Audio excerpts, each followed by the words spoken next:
Students 11th class students, हमने quantum यांत्रिकी model इससे पहले पढ़ लिया था। 3 पार्ट हम इस चैप्टर के पढ़ चुके हैं। टॉपिक 1 बच्चों हम पढ़ चुके हैं द्रव्य का द्वैत व्यवहार, दूसरा हाइजेनबर्ग का निश्चितता का सिद्धांत, तीसरा क्वांटम यांत्रिकी मॉडल। आज हम चौथा टॉपिक पढ़ रहे हैं बच्चों क्वांटम नंबर्स। इससे पहले हमने बताया था ऊर्जा के जो क्वांटीकृत मान होते हैं उन्हें हम क्वांटम संख्या कहते हैं। देखिए बच्चों, यहाँ से हमने आपको बताया था, ये देखिए लाइन आपको पिछले वाली वीडियो की ध्यान आ जाए तो ऊर्जा के इन क्वांटीकृत मानों को क्वांटम संख्या कहा जाता है। आज हम उन्हीं क्वांटम संख्याओं के बारे में पढ़ने वाले हैं बच्चों। तो सबसे पहले चीज़ आप क्वांटम संख्याओं के बारे में लिख लीजिए कि परमाणु में, लिखिए हमारे साथ साथ, परमाणु में कॉपी पेन लेके बैठे कीजिए बच्चों, साथ साथ लिखते जाइएगा। परमाणु में प्रत्येक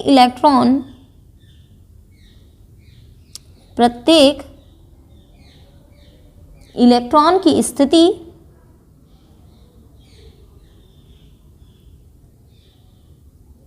प्रकृति,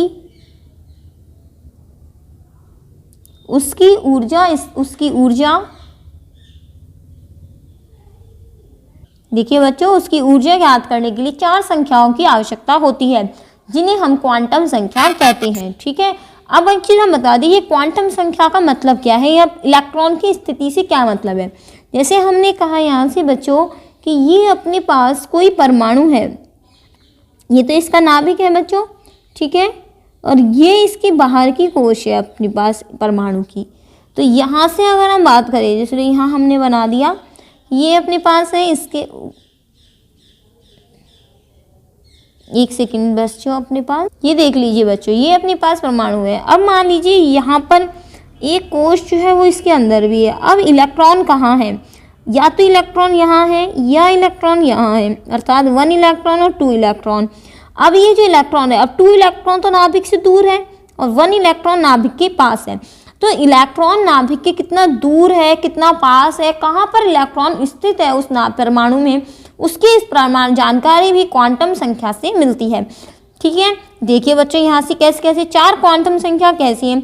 इलेक्ट्रॉन की ऊर्जा क्या होगी वो भी हमें क्वांटम संख्या से पता चलता है। देखते हैं बच्चों ये चीज़ पता कैसे चलती है किसी क्वांटम संख्या से। चलिए पहले तो लिख लेंगे 4 प्रकार की क्वांटम संख्या कौन कौन सी है, लिखिएगा हमारे साथ वो कौन कौन सी है। पहली बात यहाँ पर है अपने पास, पहली मुख्य क्वांटम संख्या, इंग्लिश में इसको बोलते हैं बच्चों प्रिंसिपल क्वांटम नंबर, मुख्य क्वांटम संख्या।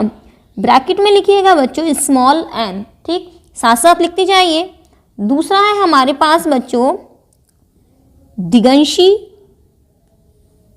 क्वांटम संख्या, इसको इंग्लिश में बोलते हैं बच्चों एजीम्यूथल क्वांटम नंबर, ये बोलते हैं बच्चों इंग्लिश में एजीम्यूथल क्वांटम नंबर। इसको बोलते हैं हम principal quantum number, principal quantum number. तीसरी है बच्चों यहाँ से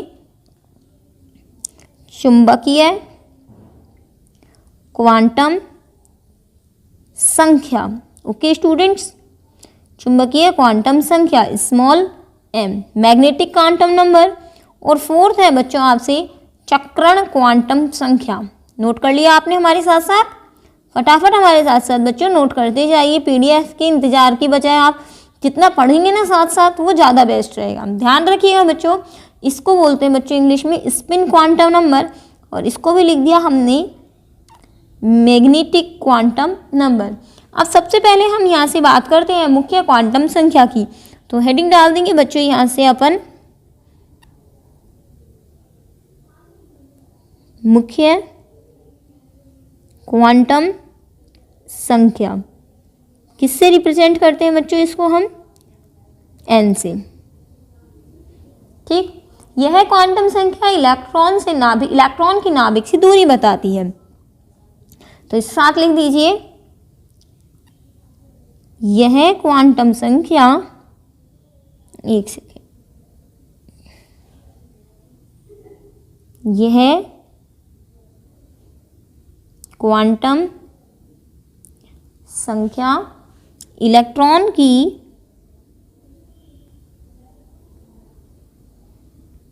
नाभिक से दूरी बताती है। ठीक है, कैसे बताती है दूरी? जैसे हमने यहाँ से कोई नाभिक बनाया, ठीक है, ये हमने अभी अभी बताया था आपको थोड़ी देर पहले एग्जाम्पल। यहाँ इलेक्ट्रॉन 1 है और यहाँ इलेक्ट्रॉन 2 है, या हम कह दें ये तो अपना के कोश है और ये एल कोश है। तो नाभिक का जो इलेक्ट्रॉन है, इलेक्ट्रॉन 1, इलेक्ट्रॉन 2 कौन से कोश में स्थित है ये इससे पता चलेगा। इसी के आगे इसलिए हम लाइन लिखेंगे, अर्थात इससे नाभिक से दूरी, अर्थात नाभिक से कितना दूर है ये बताता है।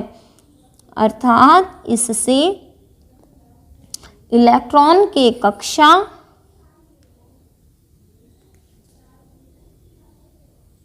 या कोश का पता चलता है। कोश का पता चलता है। ठीक है बच्चों, यहाँ पे देखिए बच्चों, यहाँ से अपने पास अगर हम इस टेबल के पर ध्यान दें, मुख्य क्वांटम संख्या क्या है, यहाँ से हमने यहाँ पे लिखा n का मतलब है बच्चों कोश संख्या, n बराबर 1, n बराबर 2, n बराबर 3 और n बराबर 4। इनको बताने से पहले मैं आपको बता दूँ ये n क्या चीज़ होती है बच्चों। यहाँ से इसके लिए मुझे एक चित्र बनाना होगा, वो देख लेते हैं बच्चों। यहाँ से ये अपन ने परमाणु का एक बनाया कोश, एक और बना लेते हैं हम, यहाँ से एक और बना लेते हैं।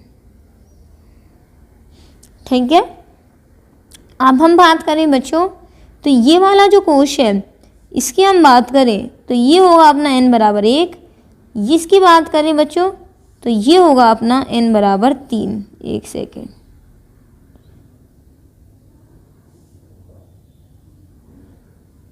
ठीक है बच्चों। यहाँ से चलिए, यहाँ से हम आपको और क्लियर करेंगे, चिंता मत कीजिएगा बच्चों। ये अपने पास परमाणु है, ठीक। यहाँ से अगर मैं बात करूँ बच्चों तो यहाँ पर ये जो पहला होगा ये n बराबर 1 होगा, दूसरा n बराबर 2 होगा, तीसरा n बराबर 3 होगा। अर्थात जो अपने कोश होते हैं अगर मैं एक और बना देती तो वो n बराबर 4 होता। चलिए हम यहाँ से एक और बना देते हैं।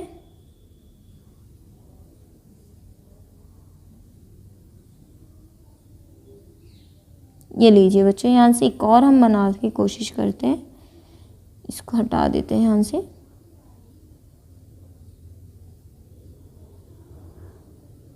ये लीजिए बच्चों, एक और हमने यहाँ से बना दिया, तो ये हो गया अपने पास लास्ट n बराबर 4। ठीक, तो ये n का मतलब समझ में आ गया।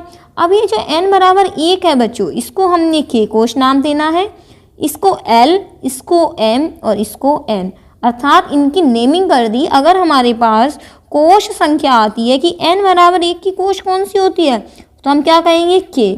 अगर इसकी बात आती है तो l, हम कहते हैं m और ये n।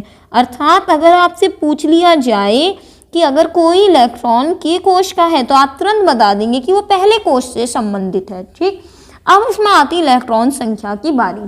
तो इसका जो सूत्र होता है बच्चों तो वो हम आपको बता दें, वो सूत्र होता है 2n²।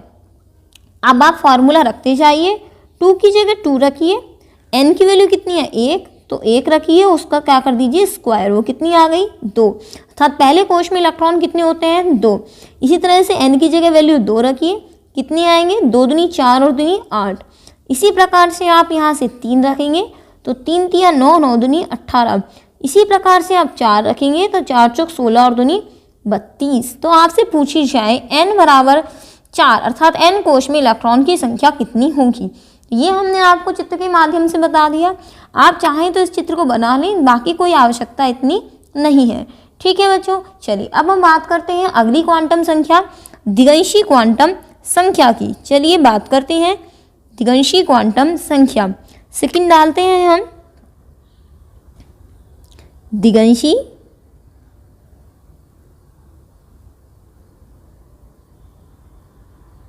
क्वांटम संख्या, ब्रैकेट में क्या लिखेंगे L।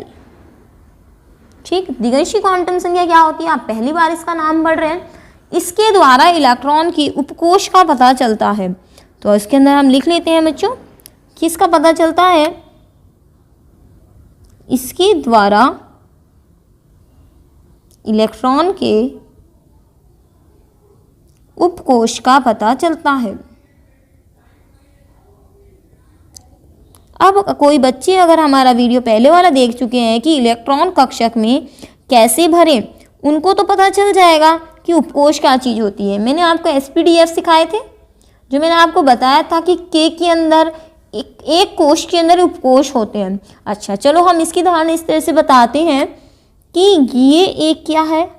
घर है। क्या है? एक घर है। घर के अगर अंदर एक ही कमरा है तो हमने कह दिया केवल एक ही कोष है, के कोष, मतलब परमाणु में केवल एक ही कोष है। मान लीजिए कोई बड़ा घर है जिसके अंदर 2 कमरे हैं, ठीक है। अब इन 2 कमरों के अंदर ये वाला कोष तो के है और ये कौन सा है? एल है। जरूरी नहीं है प्रत्येक के अंदर सारे कोष हों। अब ये जो कोष है इसको हमने क्या नाम दिया बच्चों? हमने इसको नाम दिया कोष। ये क्या है? कोष। अब कमरे के अंदर भी तो भैया छोटे कमरे हो सकते हैं, या कमरे के अंदर हम कह दें बेड होते हैं। तो हमने ये मान लिया कि यहाँ पर और भी कई चीज़ें होती हैं। तो हमने कह दिया अगर कोष के अंदर केवल एक ही है, केवल कोष के अंदर एक ही बेड है, तो इसका मतलब एक ही उपकोष है। इसके अंदर एक कोष के अंदर केवल क्या है? एक ही उपकोष है। अर्थात उप जब किसी के आगे लग जाता है, अगर मान लीजिए इसके अंदर एक है लेकिन एल के अंदर कितने होते हैं? 2 होते हैं। एल कोष के अंदर कितने होते हैं? 2। तो इससे ये पता चलता है हमें कि किसी के अंदर उपकोष कितने हैं या इलेक्ट्रॉन किस उपकोष से संबंधित है, क्योंकि प्रत्येक के अंदर उपकोष होता है। के में 1 उपकोष होता है, एल में 2 उपकोष होते हैं, एम में 3 उपकोष होते हैं और एन के अंदर 4 उपकोष होते हैं। ठीक है बच्चों, तो यहाँ से अब आप इसके लिए कैसे बताएंगे? उन उपकोषों का नाम क्या होता है? जैसे मैं आपको बता दूं, के जो कोष होता है उसके अंदर केवल एक उपकोष होता है। उपकोष कितना होता है? केवल एक। के अंदर केवल एक उपकोष होता है जिसका नाम होता है एस। ऐसे ही एल कोष के अंदर 2 उपकोष होते हैं जिनके नाम क्या होते हैं? इनके नाम होते हैं एस और पी। इसी तरह से एम कोष में 3 उपकोष होते हैं और उसका नाम क्या होता है? S P D. इसी प्रकार से एन कोष में 4 उपकोष होते हैं और उनके नाम होते हैं एस पी डी एफ। ये जो अपने पास नाम है ये एस पी डी एफ बच्चों छोटे लेटर है, स्मॉल लेटर है। इनकी कुछ वैल्यूज होती हैं वो लिख लीजिए। एस का मान 0, पी का मान 1, डी का मान 2 और एफ का मान कितना होता है? 3 होता है। इसमें नोट डाल के लिख लीजिए यहाँ पर एल का मान 0 से n-1 होता है। अब इसका अर्थ क्या है? जैसे मान लीजिए हम आपसे कहें m के लिए l का मान क्या होगा? तो m जो कोष होता है m के लिए l का मान, देखिए m के लिए l का मान 0 से n-1 होता है। इसका मतलब क्या हुआ m के लिए? क्योंकि m के लिए स्मॉल n की वैल्यू कितनी होती है? m के लिए होती है 3। ये देखिए m के लिए n की वैल्यू कितनी होती है? 3, क्योंकि तीसरा कोष होता है 3 होती है। तो l का मान होगा 0 से लेकर n की जगह वैल्यू रखिए 3, 3-1 अर्थात 0 से कितनी होगी? 2 होगी। अर्थात 0 से 2 का अर्थ हो गया 0 + 1 + 2 अर्थात केवल 0, 1, 2 किसके लिए होगी? m के लिए l की वैल्यू होगी। ठीक है बच्चों, ये होता है इसका मतलब। चलो और हम क्लियर करते हैं आपको, टेंशन मत लीजिए, पूरा क्लियर करके ही ख़त्म करेंगे आपके लिए। यहाँ आप देखिए m के लिए, चलो n के लिए सॉल्व करवाती हूँ आपको। n के लिए मैंने कितने उपकोष बताए हैं आपको? 4 बताए हैं। ठीक है, n के लिए कौन कौन से उपकोष संभावित होंगे? n कोष के लिए स्मॉल n की वैल्यू होती है 4। अगर आप इसके लिए l का मान निकालना चाहें तो l का मान निकालने के लिए 0 से क्या होगा n-1, और इसके लिए n की वैल्यू कितनी होती है 4, तो 0 से 4 - 1 मतलब क्या हो गया 0 से 3, 0 से 3 क्या हुई वैल्यू 0 से 3, अर्थात 0 + 1 + 2 + 3, तो 0 की वैल्यू कितना है देखिए मतलब s, p के लिए कितना है 1 मतलब p, d के लिए कितना है 2 मतलब d, और f के लिए कितना है 3 इसका मतलब f। यही तो बताएं, ये देखो देखो यही तो बताएं आपको पहले से ही। भैया नहीं दिखा क्या, ये देखो हमने आपको पहले ही बता दिए थे। ये देखो SPDF होते हैं, ये देखो इससे भी SPDF निकले, वैल्यू कहाँ से निकाली है यहाँ से निकाली है। आया समझ में आपको। चलिए अब आप इसके लिए एक टेबल ड्रॉ कर लीजिए, इसका मतलब क्या है और इसको हम कैसे करेंगे। अब आप इसके लिए L कोश के लिए, K कोश के लिए, M के N के लिए वापस निकाल के देखिएगा बच्चों, ठीक है। यहाँ से चलो एक टेबल हम बनाना सिखा देते हैं आपको। यहाँ से मुख्य क्वांटम संख्या, देखिए यहाँ से टेबल बनाएंगे हम। यहाँ से इसके लिए एक हेडिंग यहाँ डालिएगा, मुख्य क्वांटम, एक सेकंड बच्चों, मुख्य क्वांटम संख्या, ठीक। यहाँ क्या लिखेंगे आप L की वैल्यू, यहाँ क्या लिखेंगे कौन सा उपकोष संभावित होगा, और यहाँ लिखेंगे उपकोष में इलेक्ट्रॉन की संख्या। इसको थोड़ा हम पास पास लेते हैं इनकी, क्योंकि इनके छोटे छोटे कॉलम बनेंगे।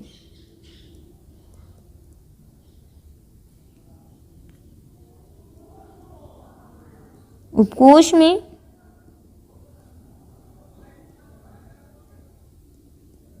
अधिकतम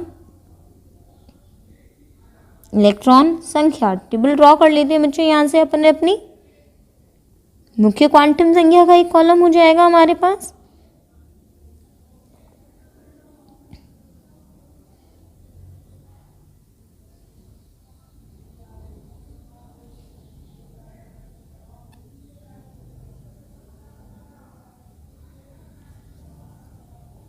देखिए बच्चों यहाँ से टेबल ड्रॉ हम कर लेते हैं, ठीक है। पढ़िएगा यहाँ से आप, ठीक, ओके। चलिए बच्चों यहाँ से अब अपना काम शुरू करते हैं। मुख्य क्वांटम संख्या अभी अभी हमने आपको बताया बच्चों, वो होती है n = 1, n = 2, n = 3 और n = 4। It's okay. L की वैल्यू जो होगी वो होती है 0 से n-1। सॉल्व कर लीजिएगा। 0 से n-1 रखो, केवल 0 आएगी। यहाँ पर कितनी आएगी बेटा, ये केवल 1 कम, मतलब n से 1 कम, n से 1 कम मतलब 2 में से 1 गया 1, तो 0 और 1 हो जाएगी। यहाँ 0 1 2 हो जाएगी, और यहाँ 0 1 3 हो जाएगी, ठीक। कैसे हो जाएगी, मैंने अभी भी सॉल्व कराया था। n = 4 के लिए जब निकालोगे तो 0 से n-1 अर्थात 4 में से 1 गया 3, तो 4, अगर ये कितना है 4 है तो यहाँ कितना आ जाएगा 3, तो 0 से 3 के लिए हो गया 0 1 2 और ये 3। यहाँ सॉरी हम 2 लिखना भूल गए, 0 1 2 3, ठीक है बच्चों। यहाँ से ये हो गया आपने यहाँ से सॉल्व। अब आगे बात आती है उपकोष। उपकोष कौन कौन सी पॉसिबल होंगे, तो बच्चों यहाँ से हम बता दें कितना है ये 1, तो यहाँ तो लिख दिया हमने 1। L के लिए हम फिर से एक चीज़ बता दें, SPDF। L की वैल्यू इसके लिए 0 होती है, इसके लिए 1 होती है, इसके लिए 2 होती है और इसके लिए 3 होती है, ठीक। अगर हम इससे बनाना चाहें तो ये 1 2 3 और ये जो 4 है, एक सेकेंड इसको हम थोड़ा सा और, एक सेकेंड,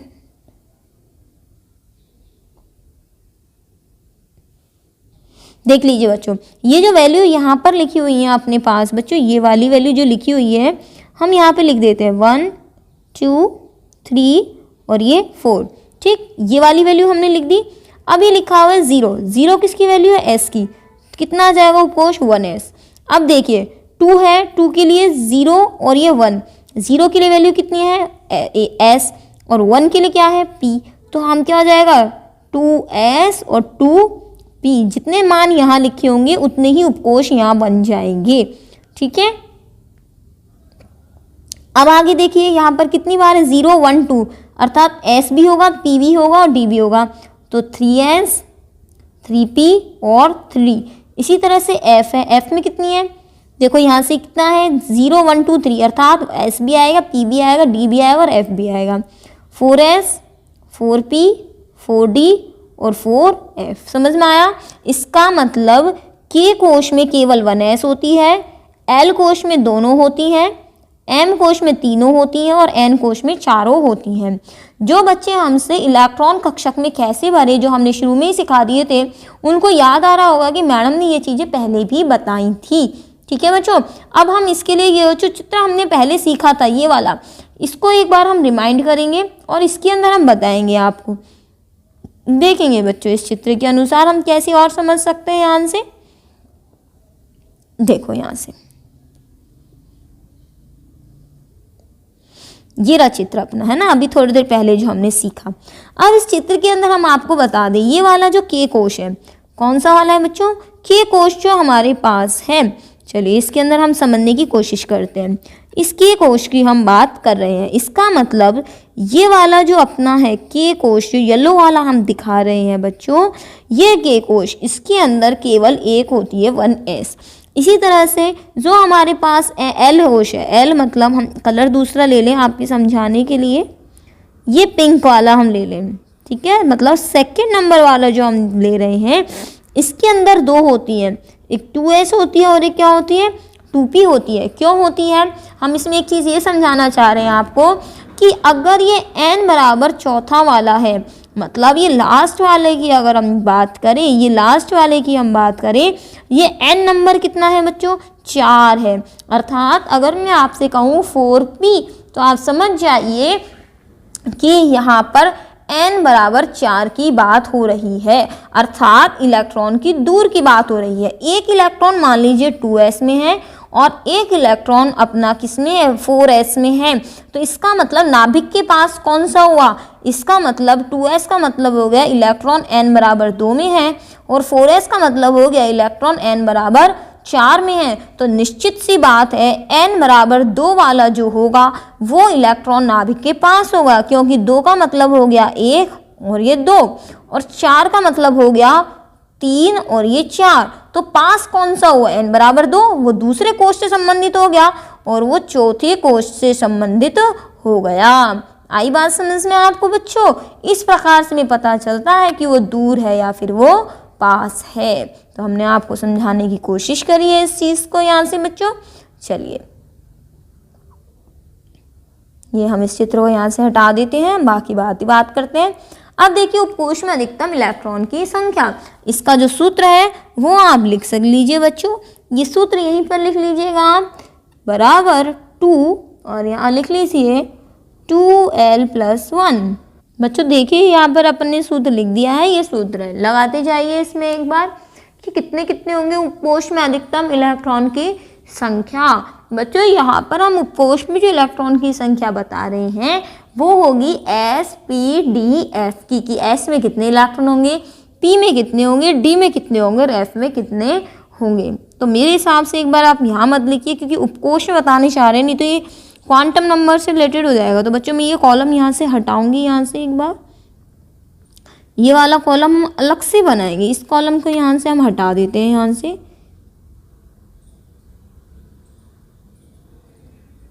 ये कॉलम यहीं तक ही रहने दो आप, ठीक है। चलो ये सारणी हम यहाँ पूरी कर देते हैं, ये सारणी यहाँ पूरी हो गई आपकी।